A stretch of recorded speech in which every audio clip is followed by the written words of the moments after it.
being here in Colorado Springs, we've got 5 military bases.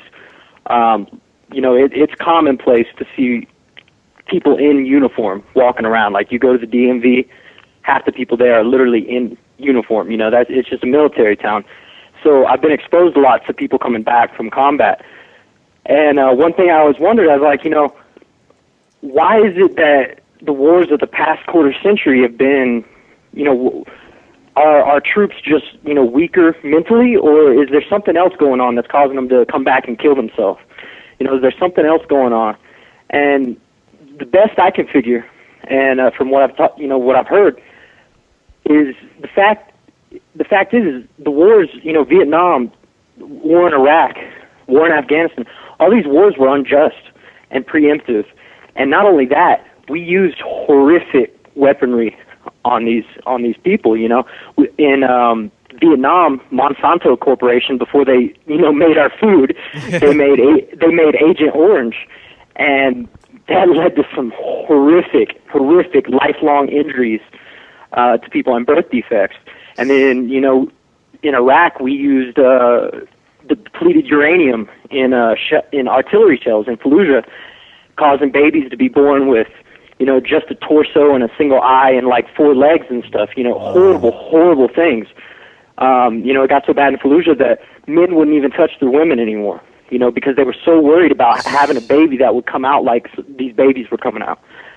So, and also you're fighting in a city, you're fighting in an urban environment, and you're in a situation where you're not fighting real trained military or trained armies. You're fighting rebels. So you don't really know if that kid or that woman has a bomb strapped underneath them. And it gets to the point where you've been around it so much that it's like, shoot them, ask questions later. They come back to the States, and then they can't sleep at night. Then they wake up and they're shaking. And I've seen this firsthand. It's horrible. It's horrible. They wake up in sweats, and they're edgy, and things trigger them. And it just shows you the all-around effects of war, especially when these wars were unjust to begin with.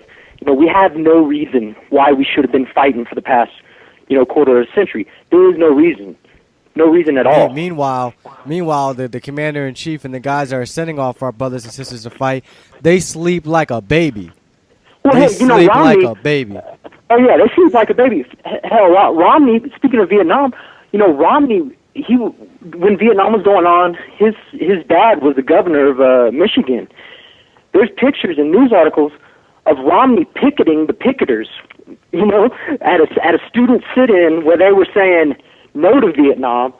Romney's the type of dude who goes up there and he's like, you know what, I'm gonna go ahead and protest the fact that these guys are protesting the war, and that's the guy, that we could potentially have in the White House, and it's a scary thought to me. Where's that at? Is that on your webpage? No, just, Google, type in Google Romney picketers. Okay. All right. Or, just Romney pickets. It's an old news clipping that's all over the web. It went viral for a while. But yeah, it was a local newspaper published the article back when he was like 19, 20 or whatever, and it was like, Governor Romney's son is here, showing his support for the troops and picketing the people trying to do a sit-in, and he had a sign that said, speak up, don't sit down, or some, bullshit like that. And that just shows you the mentality he had. At the same time, he's dodging the draft. He's not going to war. Like Newt Just like Newt didn't go to war. Ron Paul went to war, or he served, but it goes to show you the type of life he's lived. He's not one of us. I don't like to play this whole 99%, 1% bull, but the reality is he has had a silver spoon his whole life. He has been a part of a upper echelon of society that has, that's why he always makes these mistakes where he just because he don't know how to act normal. He don't know how to act normal. He looks like a fool when he went up there and says, "Oh, I just had some grits, y'all." Like, what? Yeah, I know. He's like, I must be feeling weird. I had some grits. Or he's like, yeah, I have some good friends who own NASCAR teams. And, and he's talking to Mississippi, the poorest state in the union. These people don't have, the gas to put in their car, and he's talking about, oh yeah, my friends own NASCAR. It's just, that's the reason he's got. It's almost That's why they're running scared, man, because it's really hard for them to get by with this dude. Like, they did a really bad job. I mean, I don't know. It's just the establishment, I could have thought they could have did, even for them, I could have thought they could have did better than that. Because, I mean, come on, he already lost last time to McCain. People already know. You remember that time 4 years ago when he got caught in the debate? He had something tied up to him, and they heard somebody talking to him in his earphones. You remember that? Yeah. Well, see, that actually goes right into what the article was about that we just released on the website. It was another article by Margaret Shout. She's the author who did the piece on the 7 tenets of the just war that we talked about last time. Basically, it's...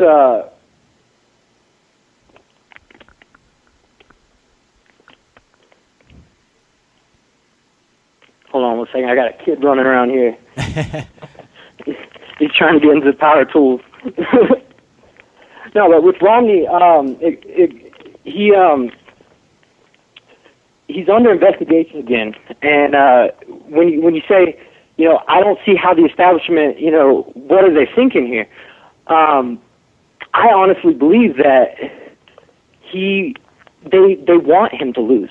I've come to the conclusion that they don't want the Republicans to win. They do want Obama to win, because it's like like you were just saying, he lost to the guy who lost to Obama last time. Yep. And we're going to put him back in front of Obama? If you heard my show this week or earlier in the week, that's exactly what earlier last week, that's exactly what I said and been saying. The GOP loves Obama, because if they didn't, they wouldn't be sending Romney. They obviously know he can't win. His crowds are horrible. I played on my show last week, the one from Virginia, where it was small as mess.